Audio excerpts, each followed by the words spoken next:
कि जिससे मोहब्बत करूं उसे हासिल कर लूं। सवार से मुझे ऐसी उम्मीद नहीं थी। धोखा दिया उसने हमें। वैसे भी अभी नहीं जाना चाहती, तुम्हारी शादी देखकर जाना चाहती हूँ। क्या तुम इस बात का उससे क्या ताल्लुक है? अम्मी वो जवार को मुझसे छीन रही है। तुम वाकई जाना चाहती हो यहाँ से? नहीं तो ये अंदाजा ही नहीं था, और ना ही कभी जवार ने इस बात का जिक्र किया कि वो एंगेज्ड है। वो लड़की अपने बाप के साथ गई नहीं ना, यही है।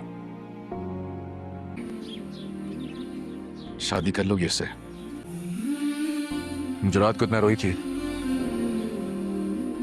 बुज़दार अंकल बहुत ज्यादा खुश होते हैं जैसे वो देखते हैं कि अंकल एजाज ने अपनी जो दुश्मनी, अपनी नाराजगी थी वो खत्म कर दी है।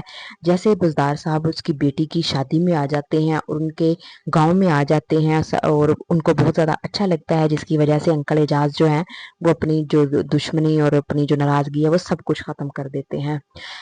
उसको भी बुज़दार साहब को भी बहुत ज्यादा अच्छा लग रहा होता है कि वो बचपन के अपने दोस्त के साथ सुलह हो गई है और अब जो है वो मुश्किलात का सामना वो दोनों मिलकर कहेंगे। बुज़दार साहब अपनी बेटी की खुशी भी देख रहे हैं और उनकी बेटी जो पारस है वो वहाँ पर बहुत ज़्यादा खुश है।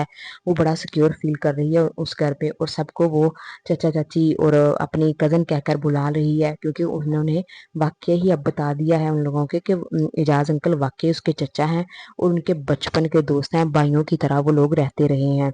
पारस के लिए तो आसान हो गई है बात। उनको लगेगा कि अब उसके जो बाबा हैं वो जवार के वालिद से बात करेंगे और पारस की शादी में कोई भी रुकावट नहीं आएगी। लेकिन एजाज अंकल जो हैं वो अपनी ज़बान के बहुत ज़्यादा पक्के हैं। उन्होंने रेशम के बाबा को ज़बान दी हुई है कि जवार और रेशम की शादी हो जाएगी तो वो अब अपनी उस बात को पूरा करेंगे, क्योंकि जैसे ही बाजार साहब बात करेंगे, बाजार साहब अपने दिल की हकीकत भी जान चुके हैं। उनको भी जवार बहुत ज़्यादा पसंद है अपने दामाद के तौर पर, और दूसरी तरफ पारस को भी वो जानते हैं और पारस का इंटरेस्ट भी देख रहे हैं कि जवार में वो बहुत ज़्यादा इंटरेस्ट ले रही है। और पारस और जवार को बात करते हुए और उसके दूसरे को गजरे पहनाते हुए भी बाजार अंकल जो है वो देख लेते हैं। इस वजह से उनको अब पक्का हो जाएगा कि जवार जो है वो उनकी बेटी में इंटरेस्ट ले रहा है, जिससे वो बहुत ज़्यादा खुश भी होते हैं, क्योंकि जवार में पहले ही उनको बहुत ज़्यादा ट्रस्ट है कि जवार उनकी बेटी का बेहतरीन साथी है।